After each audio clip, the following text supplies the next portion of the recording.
Hi, I'm Diane Helms, And I'm Christy Bradinini. and we are here today in beautiful Nevada City in front of an old Victorian. It's a gorgeous place to live. Yeah, I'm a native to the area and I can't wait to show you my favorite places. We have been loving this area and living this area for over 40 years. We can't wait to take you on a tour of some of the highlights of the areas that we like the most. So right now we're standing in Nevada City in front of the Nevada Theater, a wonderful place if you love live theater. And it's one of the oldest existing theaters in California. It is. Mark Twain was here, Jack London was here. It's got some great history and great theater still. Is the type of history that we have here, the gold miner days and all these fabulous old Victorians and vintage homes in our area. All the Victorians that are, every other house in that area, and they're just beautiful. There's such culture here. One of my favorite things are the rivers. Oh, yes. The rivers are right at our fingertips, and they're just such a great place to go cool off. Rock outcroppings and places to explore, and it's just a few minutes from downtown. Exactly. And the trails, lots of hiking, mountain biking, horseback riding trails in this area. I mean, well, we have BLM land is, all around us. And so it's a lot of open land that you can take your mountain bike and go for miles and miles, get on your horse and do that, stop by the streams and the Yuba River, like you said. And also, the Empire Mine, we just kind of take that for granted because we live here. But that is wonderful history and a great tour to go there. It's also a great destination for family portraits or senior portraits for your student. Oh. Boy, those turn out. I've seen some real beautiful wedding pictures and Yes, yeah. family portraits. There's a lot of great wedding venues around here, I've noted, Yeah, there's just so much to offer here, and I think it's quality of life and family and just things to do, not just if you're not into bicycling or hiking, if you're into just in history and checking out the area or music or theater or the arts. There's just so much here. I know, from young to old, whether you're retiring or beginning a family or it's just the place you want to reside, it's just got everything. It's got something for everyone. So we'd like to thank you for joining us today. Right now we're here in Nevada City in front of the Miners Foundry, a very historic building with a wine tasting room right next door. And again, I'm Diane Helms. And I'm Christy Bradinini. And we are a mother-daughter team. Thank you for touring with us today.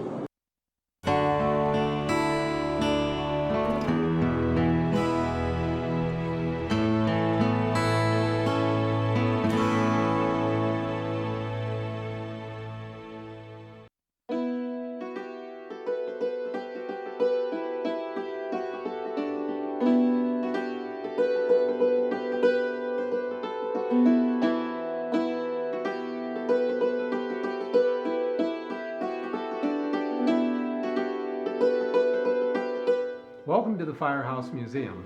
I'm Wally Hageman. I'm the director and curator of the collection here. This building was built in 1861 and served as a firehouse from the times of hand-pulled carts till 1938 with motorized vehicles. In 1945 it became a museum, courtesy of the city of Nevada, and we have been here ever since. This part of our collection represents the Nishinan Indians, who are the indigenous people of this area. They lived immediately, they called Nevada City Ostama, and they had a campsite over by where the courthouse and the courthouse lawn is now, and all in through that area. Out on Cement Hill was the rancheria, or the reservation. Rancheria is just a nice name. And we are very fortunate to have some of their baskets in our collection. They were known for their watertight baskets that they actually boiled their acorn mush in. And they were typically of this size for a cooking basket. Ours are considered of particular interest in that these haven't come from a collector who's collected pristine baskets. These actually have been used and worn and repaired over the years. You can see the repairs inside. And all of these came from various members of the Historical Society and community who wanted to preserve them and have them someplace where they could be seen by the public. We also have a collection of pictures of people who actually lived on the rancheria, the Nishanan descendants from that era. Okay, thank you for joining us here at the Firehouse Museum. We're open May through October from 1 o'clock till 4 p.m. and closed on Mondays. Then during the winter, we close from October till May.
I'm the curator at the Nevada County Narrow Gauge Railroad Museum. When the gold rush started out here and the two towns of Nevada City and Grass Valley were built in 1850, it became apparent very quickly that they were going to need heavy mining machinery to go deep into the earth to find the gold in the local area. And in those days, the only way to come up here to bring that equipment up was by horse and mule, and the need for a railroad was known for many years. In 1875, construction began on the Nevada County narrow gauge. The building superintendent was John Kidder. He came to town with his wife Sarah and built this 22.5-mile railroad in 18 months. He was asked to stay on as the operating superintendent and eventually owned the railroad. It became Old Man Kidder's Railroad. And he operated up until 1901 when he died. Just prior to his death, they had transferred all the stock into Sarah's name, and she became the first woman president of the American Railroad. The railroad was used, in addition to hauling all of that equipment, mining equipment, all the outgoing products from this area, whether it was finished lumber, dairy products, even copper ore for a time, were shipped via the narrow gauge down to Colfax, where it was all loaded onto the Central Pacific in the first days, later the Southern Pacific, and today it's the Union Pacific. Well, we invite you to visit us here at the Nevada County Narrow Gauge Railroad Museum. We're located at number 5 Kidder Court in Nevada City, and you can find our operating hours on our website. Thank you.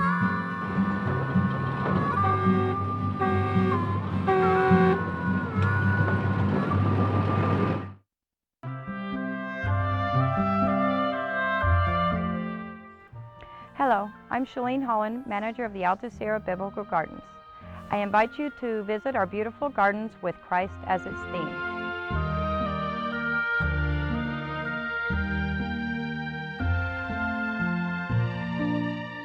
The Alta Sierra Biblical Gardens are a non-profit organization open to the public. These lovely gardens dedicated to God are available for events such as weddings, church and memorial services, and baptisms for a donation. Our gardens tell the story of Christ through statues and artwork displayed along the shady garden paths. A 90-foot cascading waterfall fills the stream which flows through the property, giving many lovely photographic opportunities. A large outdoor chapel can seat 150 guests. The chapel has an altar with brilliant stained glass and a canopy of trees and vines. The picnic grounds may be rented for a rehearsal dinner, Bible studies, luncheons, or a daytime event. No barbecuing or open fires are permitted. Alcohol is also prohibited. Baptisms in the natural pool, highlighted by a small waterfall, are encouraged with a donation of $10 per person to help with the upkeep of this area. There is also a labyrinth, a sacred tool for prayer. It is a contemplative garden space. The gardens are open daily from 7 a.m. to 8 p.m. They are a place of meditation, reflection, and retreat. The sprinklers are on Sunday through Thursday at 7 p.m. We accept any support you can provide, from monetary donations to working in the gardens. Contact me at 530-272-1363 or visit our website at www.altasierrabiblicalgardens.org.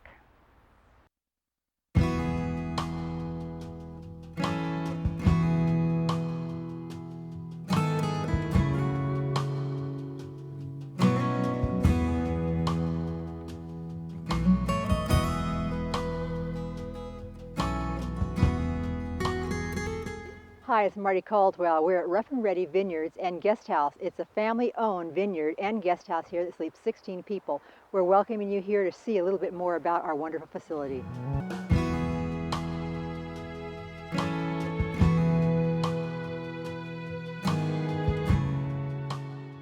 Our unique 16-acre estate under the Heritage Oaks has plenty of room for your family and friends to get together, spend some time barbecuing, exploring, enjoying beautiful Nevada County, and celebrating any event you might have to gather together for. Here at the Rough and Ready Vineyards and Guest House, we have a beautiful vacation rental. It's 4 bedrooms, 3 baths, and has beds for 16 people. We have an elegant master suite that has a beautiful bath, including a clawfoot tub.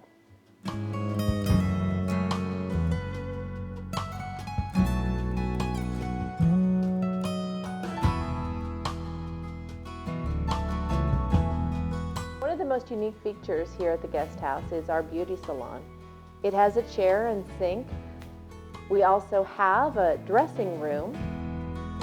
Besides the master bedroom, we have 3 private bedrooms and a sunroom, all featuring sleeping for your guests. We have a great room that features a wood-burning stove, a large screen TV complete with satellite. We have a fully equipped kitchen that really is a perfect place for a family to gather, cook together, and share. We have an on-site chapel that can be used for many things. Some guests have used it for weddings, receptions, family reunions, dinners, or just as a gathering place with family and friends.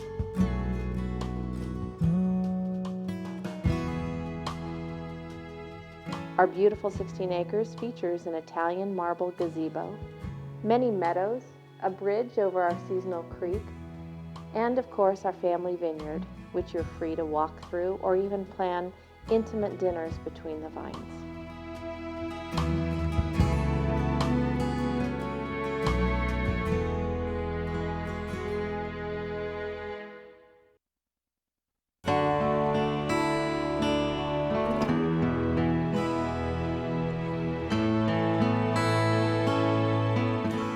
Hey, I'm Diane Helms. And I'm Christy Bradadini. Welcome to Grass Valley. Yes, we love Grass Valley. Christy was actually born here in Grass Valley. Great restaurants around here. Right now we're sitting in front of Sergio's. We've got outside dining, inside dining, and you can just about pick any restaurant you want to any day of the week, can't you, Christy? Yes, you can. And I personally love the homemade gnocchi here. Yeah, I do too. We're going to take you for a tour a little bit here of all the areas that we like.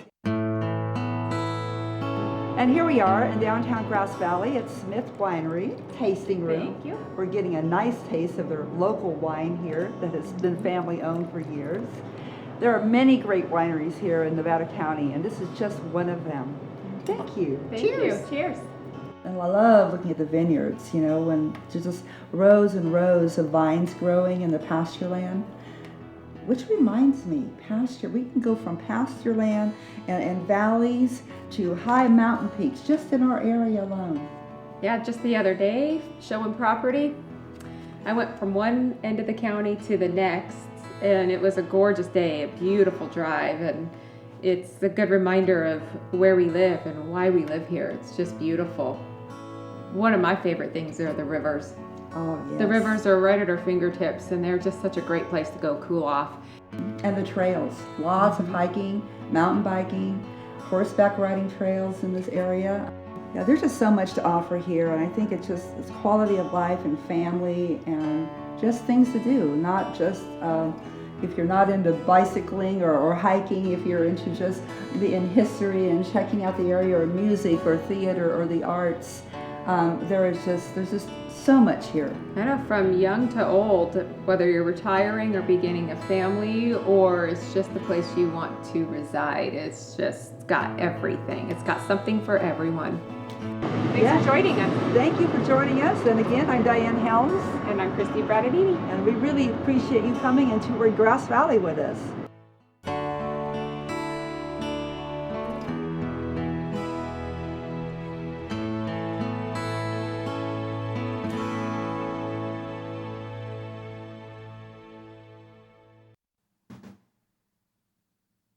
Hi, I'm Heather Macdonald, and today I'm on the town in historic downtown Grass Valley. And when I want something tasty to eat, I take a bite out of a history right here at Marshall's Pasty, the original Cornish pasty. And I'm inside delicious Marshall's Pasties, and who do we have here? Elizabeth Davis, and my mother's the one that owns the place, and before that with my grandmother. And how many years has it been here?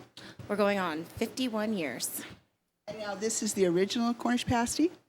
Yeah, so my grandmother, she, when she first had the restaurant and then a pasty on the menu, Cornish ladies would come in and they helped perfect her recipe from their family recipes in Cornwall. That's so cool, the Cousin Ginnies as they're called, right? Now these are made fresh daily, aren't they? They are, every day. And what types do you have? Gosh, we have the beef and chicken and turkey, ham and cheese, sausage, broccoli and cheese, vegetable. Did I get them all? Apple. Yeah, even a dessert one, the apple, which I really love too, if you're walking around town here. And so when are you open? We are open Monday through Friday from 9:30 to 6, Saturday 10 to 6, and closed on Sunday. Okay, well, you know where they're located down here on the corner of Mill and Neal in historic downtown Grass Valley. Thanks for being with us. Thank you.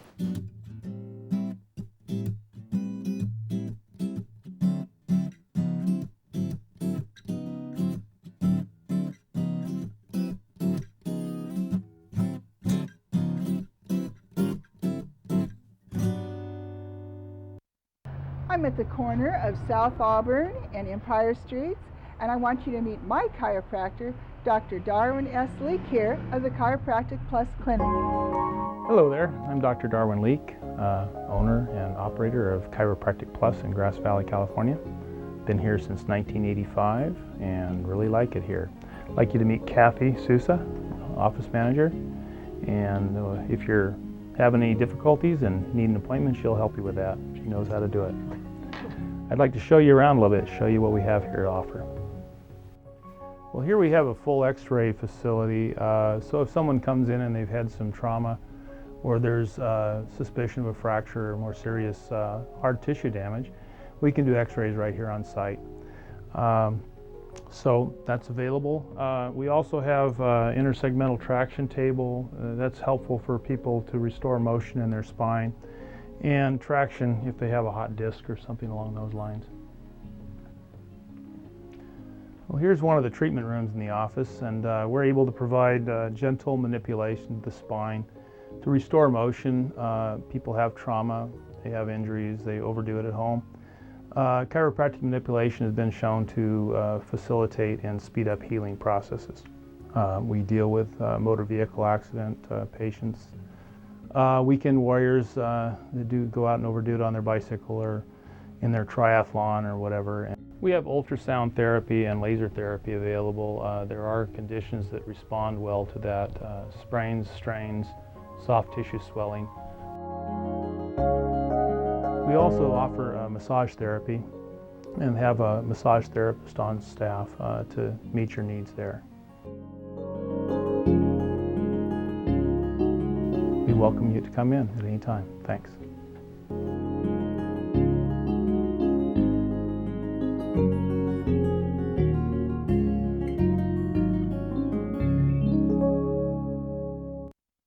The Nevada County Grand Jury is searching for new members right now. What does a grand jury do? They are investigators on behalf of local citizens. The grand jury reviews the conduct of county government, watches how tax dollars are spent, interviews witnesses, and gathers evidence. Then the grand jury makes recommendations via published reports to the Superior Court to ensure your county government is efficient and lawful. If this sounds interesting to you, for detailed information and an application, visit nccourt.net.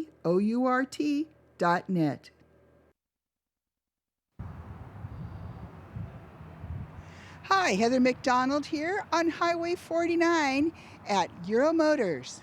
And today we're going to find out when you should be changing that windshield wiper blade. Christoph at Euro Motors over here on Streeter Road off Highway 49 in between Auburn and Grass Valley. One thing I wanted to show people a little bit about is how to check or change their wiper blades. We see way too many cars come in here with wiper blades that are just, they don't wipe. They smear or they barely wipe. It's probably one of the cheapest things you can do. A lot of accidents happen in poor weather due to poor visibility, which directly relates to wiper blades.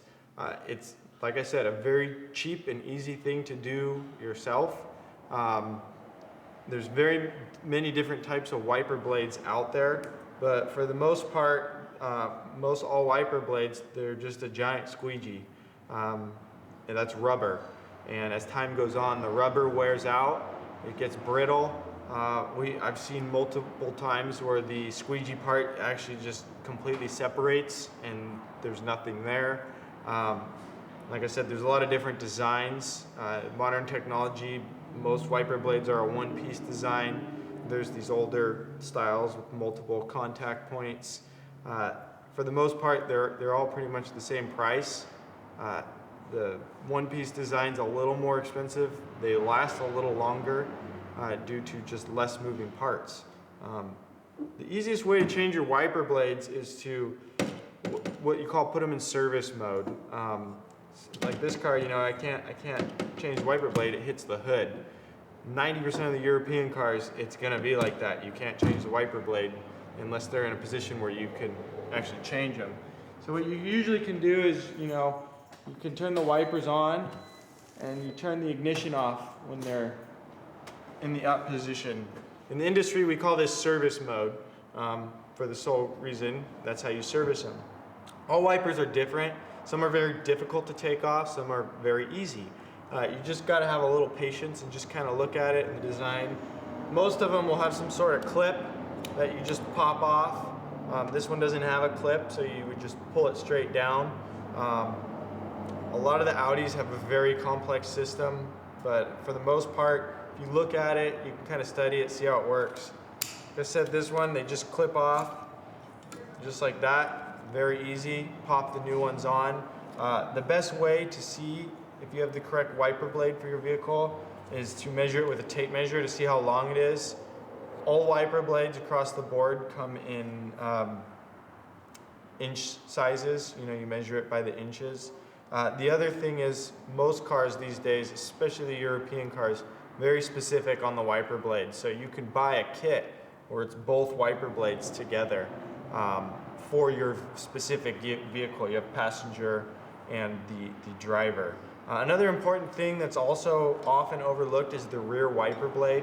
You know, not having a correct rear wiper blade, you know, could cause damage to the rear windshield. A lot of people don't use it, but one thing you got to remember is most cars, if you have the front wiper blades on in the rain and you put the vehicle in reverse, that rear one's going to wipe a couple times. I can't tell you how many cars I've seen come in here with scratched rear windows, which could have been avoided by replacing the wiper blade, which, you know, a rear wiper blade could be anywhere from $5 to $30 or $40. It's a very, very cheap, you know, way to ensure you can see the road and you don't cause damage to your windshield. And like I said, for the amount it costs to do your wiper blades, it's a no-brainer. It's very easy to do, and it's not very expensive to do at all. I'm Christoph here at Euro Motors off Streeter Road, off Highway 49 in between Auburn and Grass Valley. We specialize in European vehicles. We repair them. We pretty much do everything except body work.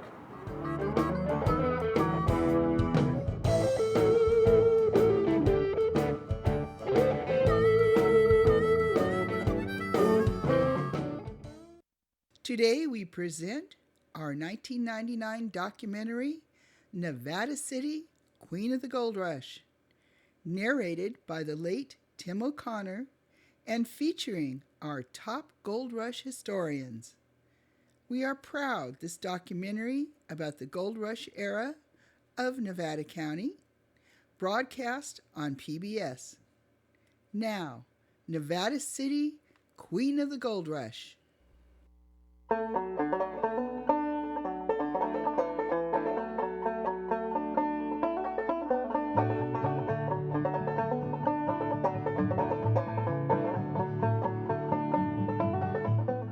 In 1849, California was the land of golden dreams and rich opportunities. Gold-hungry prospectors flocked to the Sierra Nevada foothills, anxious to grab up nuggets from cold, rushing streams. Overnight, mining camps became towns, and almost as quickly, these towns were abandoned. The lure of easier pickings up the road made a gold town a ghost town within months. But there was one great city which endured, a city that became the queen city of the gold rush, Nevada City.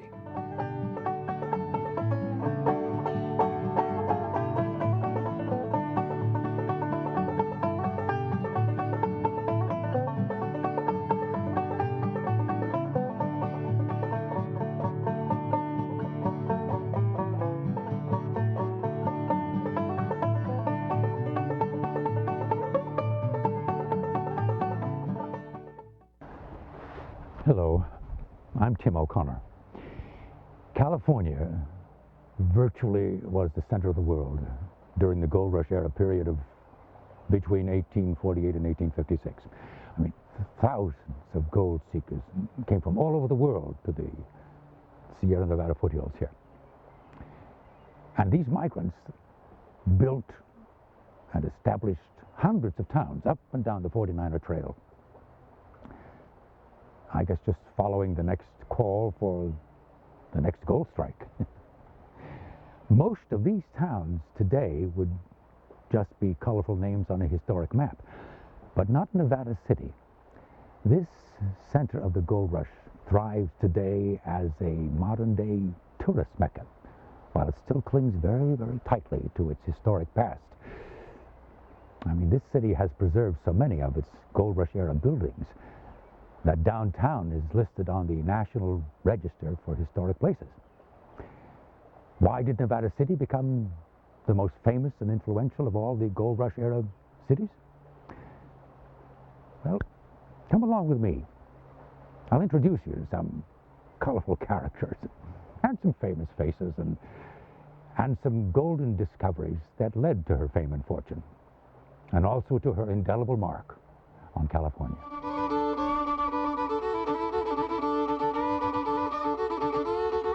One of California's earliest pioneer businessmen was Captain John Sutter. He was building a sawmill along a fork of the American River at Coloma, near Sacramento. In charge of the mill was his partner, Marshall from New Jersey. One winter morning, Marshall had his Mormon workers shut off the water to the mill race they were digging. He walked the shallow water of the mill race, checking the depth of the ditch. Marshall noticed small pebbles of a dull gold color under the water. As he gathered the small pebbles and flakes, Marshall was hopeful it was real gold he held in his hand. It was January 24th, 1848. Within the year, the world would hear about the gold discovered in California, and the world would come.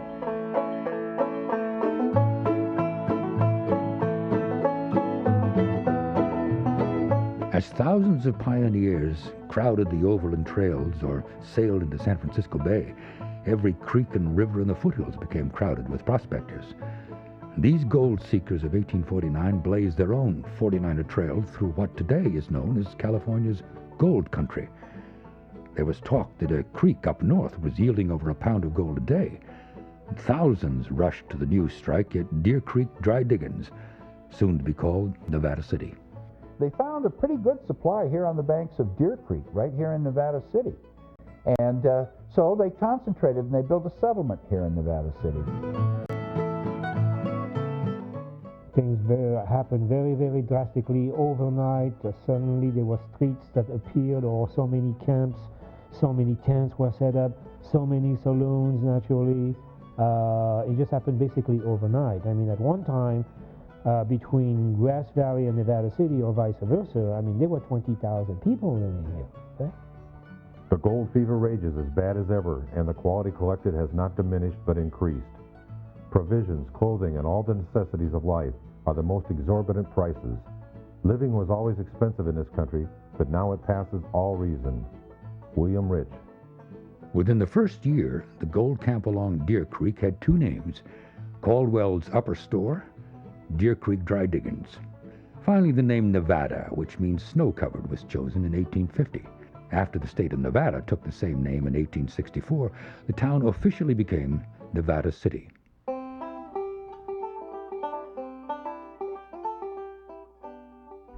The first mining that was done in California was all placer mining.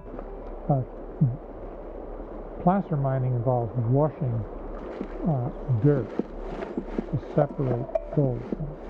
Gold is heavier than most other kinds of materials that you commonly find, most other minerals, and certainly most dirt.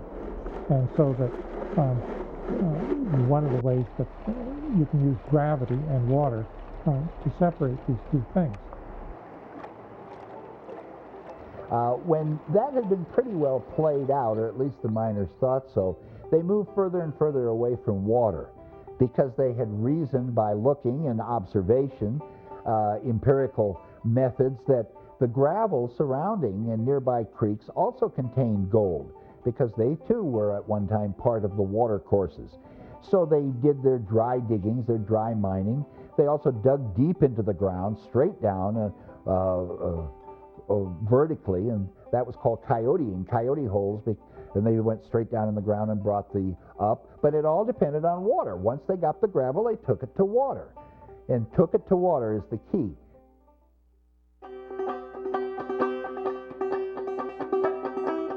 Prospectors had dug up great piles of gold-rich dirt. Now their task was separating the tiny gold flakes from that dirt. But the current method of hauling the dirt to the water and then pouring water into the sluice box was slow and back-breaking work. There had to be a better way. It took a couple of enterprising Nevada City prospectors to find a more efficient method of taking gold from the earth, and California's terrain would be changed forever.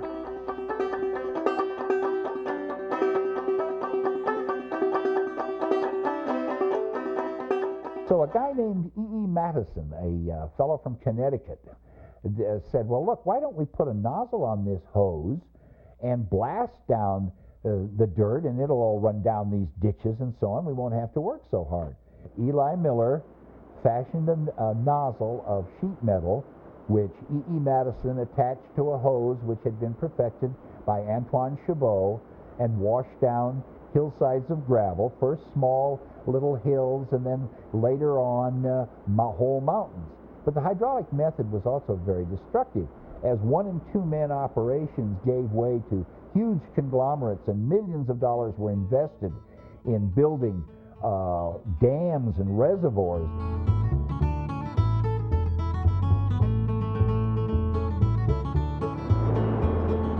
With all this water power needed for mining, a young Nevada City miner switched from gold digger to water supplier.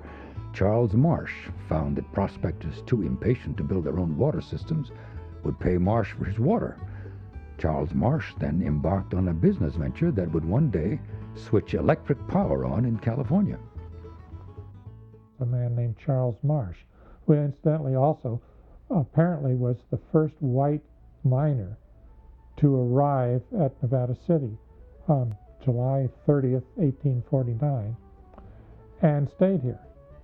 And stayed here for the rest of his life, at least until the last 2 or 3 months of his life.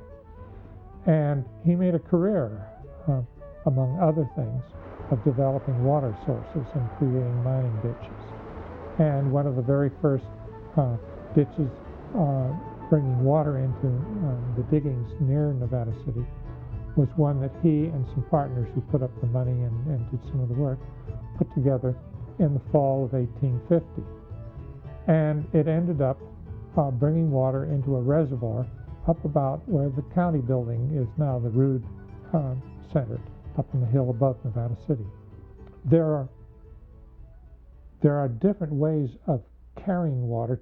You couldn't always run it along in dirt bottoms, because oftentimes as you came down the mountain, you for instance crossed a ravine where a stream was coming down there, where water drained down through.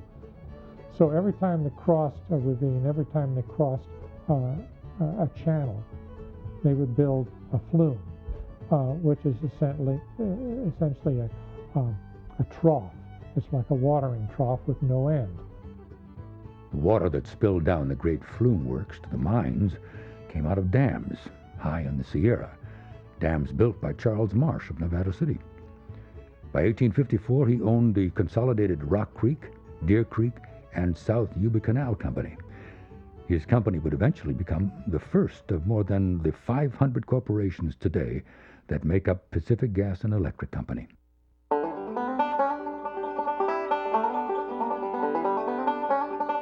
In the 1850s, Nevada City prospectors were looking for gold nuggets, flakes, and dust. They panned streams or dug into the dirt. Then, in June of 1850, George McKnight stumbled over an outcropping of quartz rock in neighboring Grass Valley. The rock was ribboned with gold. It was the first discovery of gold in quartz in the area. A few months later, another ledge of gold in quartz was discovered, and this ledge would lead to an underground mountain of gold and the greatest gold mine in California, the Empire Mine. arguably it could be the greatest quartz mine. It was certainly one that operated off and on over a longer period than any other mine. It was closed for, like most mines, it was closed for long periods at times, but it was first discovered about 1850, and it did not actually stop producing gold until about 1956. So that was more than 100 years.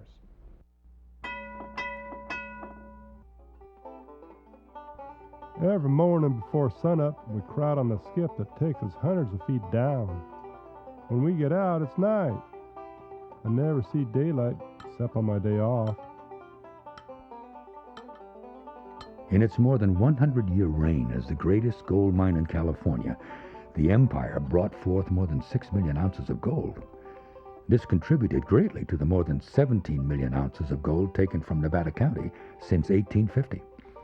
Nevada County mines produce more gold than any other area of California. This made Nevada City the richest city of the California Gold Rush.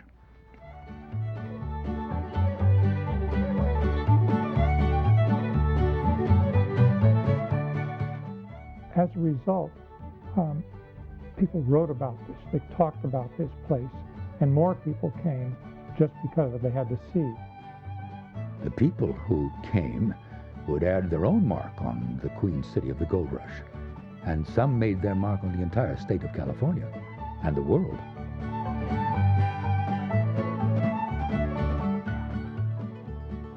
A young mining engineer named George Hurst came west from Missouri during the gold rush. He came to the gold seekers' destination city, Nevada City. Because of his education in mining, he was able to invest wisely in local mines, but it was his insider friendship with the local assayers that would seal his fate as one of the richest men in the West.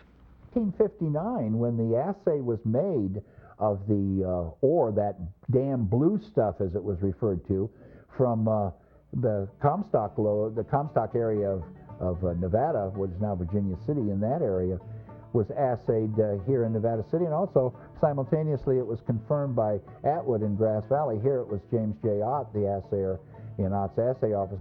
But anyway, George Hurst got wind of that, and he was one of the ones that took off for the Comstock, and there's where his big bucks were made. This Nevada City miner would eventually establish the University of California and one of the greatest family fortunes in the world.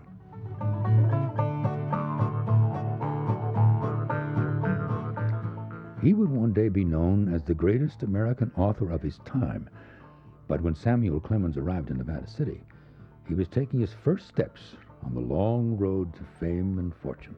Well, there's no doubt about it that Sam Clemens, Mark Twain, was the most famous person ever to sign the register at the National Hotel. He returned from the Sandwich Islands in 1866 and landed in San Francisco, where he had worked in the newspaper business prior to going to the islands. And his buddy said, "Well, look, why don't you lecture about what you've seen over there? You know, you talk a good line." And of course, now let's keep in mind that Mark was in his 30s. We always think of Mark Twain as the big white-mustached, white-haired sage in a white linen suit with a big black cigar. All historians agree that Mark Twain was one of the finest platform lecturers that this country ever developed, as well as being a literary genius.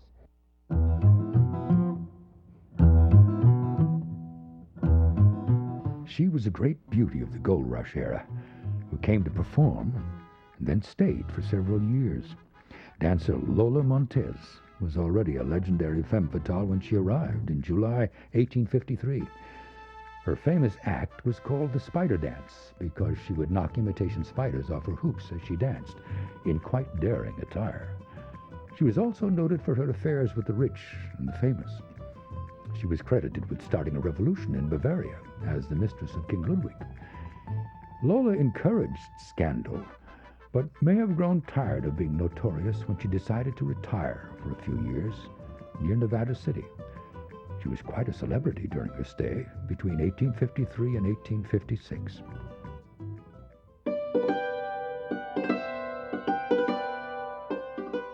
Women were rare in California during the early years of the gold rush. The miners felt this keenly. Of all the hardships their diaries spoke of, being without female companionship and their cooking was high on the list of complaints. This meant great business opportunities for women. Another entrepreneur in Nevada City in the 1850s was Eleanor Dumont, a French lady who arrived by stagecoach from Marysville, and she was very nice, well-dressed in her 20s, and no one had any idea what was going on. And a few days later, she had rented a storefront on Broad Street and opened a gambling hall. And everybody, my goodness, what in the world is this? A woman running a gambling hall? She was very popular because she was a gambler. And you must remember that the population in those days was basically 85% or more were single men, and of course they liked to gamble. Therefore she was very popular. She introduced the well-known game of 21, which is 21, along with other types of games. She was also known as she didn't take any hassle, shall we say, from the miners. She kind of cleaned house. She served the best champagne, French, of course, imported. It was kind of like la crème de la crème, shall we say. Eventually, Eleanor left Nevada City and fell on hard times. As she grew older, a light fuzz developed over her lip. The once great beauty of Nevada City became known as Madame Mustache.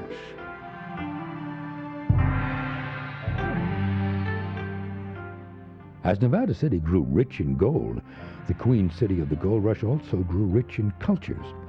The most colorful and dominant of all the new immigrants were the Chinese. Well, there was Chinese arriving here in 1849, 50, 51. Roughly about 6,000 to 8,000 arrived by 1852. They were kind of late comers on the gold rush. Then in 1852, about 20,000 Chinese came over. Most Americans thought it was their gold, and they weren't going to let these guys get any of their gold.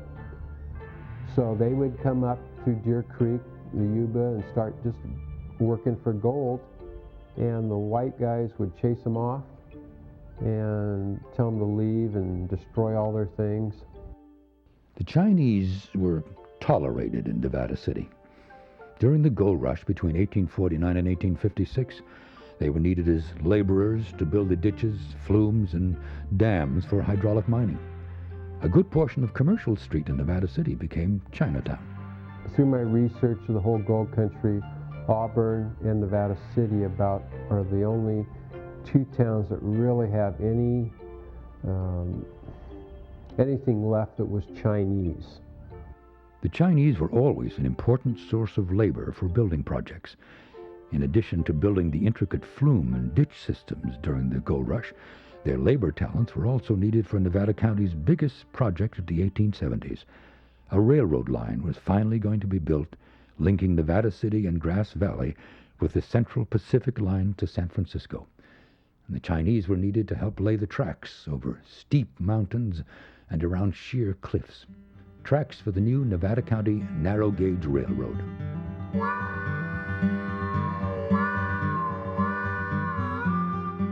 Well, Nevada County, Grass Valley, and Nevada City long felt the need for better transportation.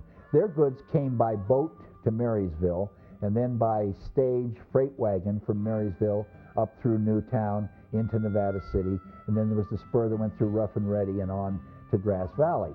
Of course, this was fine in the summer, but in the winter, when the mud was axle deep, it was really rough. As I said, a railroad was a status symbol, and also was an absolute economic necessity. So they started building in 1874, and of course they built from Colfax toward Grass Valley and Nevada City. They had to do that for obvious reasons. The rolling stock and the rails and so on came off the Central Pacific freight trains at Colfax. They had to build a large trestle across the Bear River. And in 1876, the railroad was ready to operate. And it was narrow gauge, 22 miles long, and it served the community well, clear up until 1942.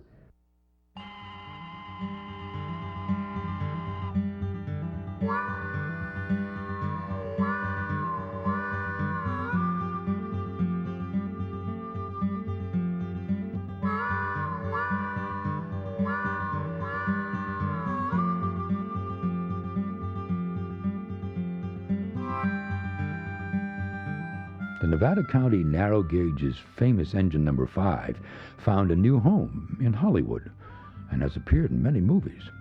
However, Nevada City citizens brought the steam engine back home in a continuing effort to preserve the Queen City's historic past. Well, Nevada City, as you think, could still be called the queen of the northern mines. I mean, the architecture is still there, thanks to a great ordinance which was passed several years ago, and the works by several individuals, as well as the historically minded persons who devoted all their energy to make this town what it is today. I mean, it is on a register of historic places, national places. It's a unique town that there is none like it up and down the Mother Road. I mean, the architecture, some of it actually is the same as in Sonora or Jackson, Auburn or Placerville or whatever, but nevertheless it is truly unique. Today, Nevada City is an outstanding, if not the outstanding example of Gold Country architecture in the state of California. The League of California Cities selected Nevada City as a prime example of a town pulling itself up by its own bootstraps. All of these old buildings in downtown Nevada City are historic, not only in fact, but in terms of being registered with the federal government and the state government. There's a national registry in which the whole district is a historic district. There aren't very many places in this country where so many blocks are set off that way.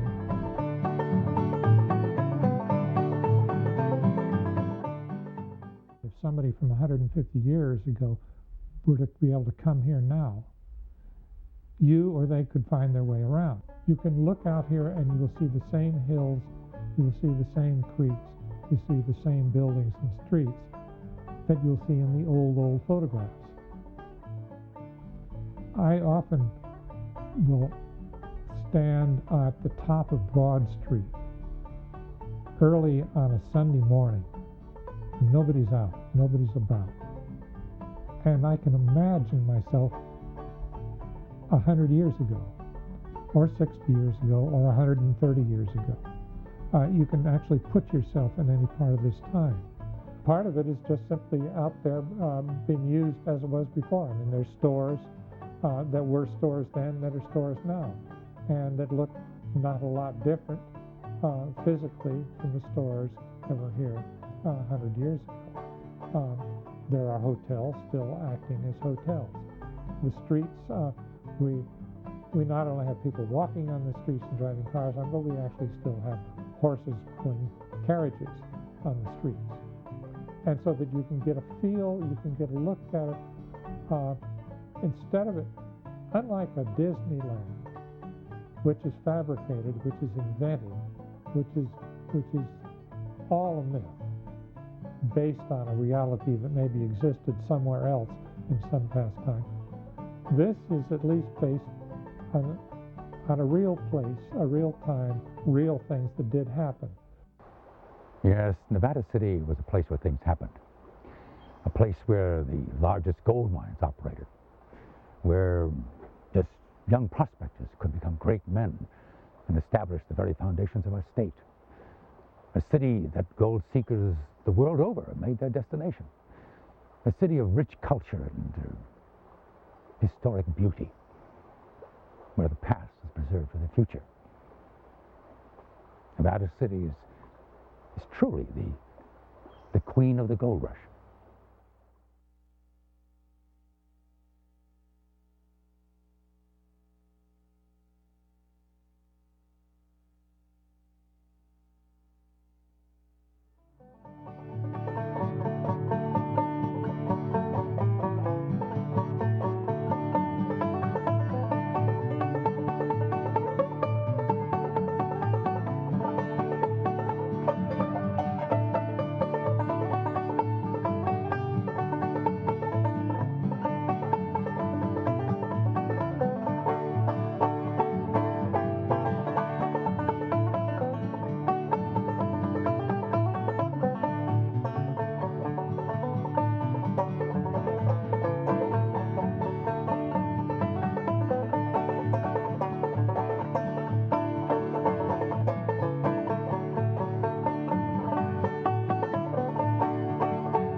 Well, I hope you had a lot of fun touring Nevada County today with me.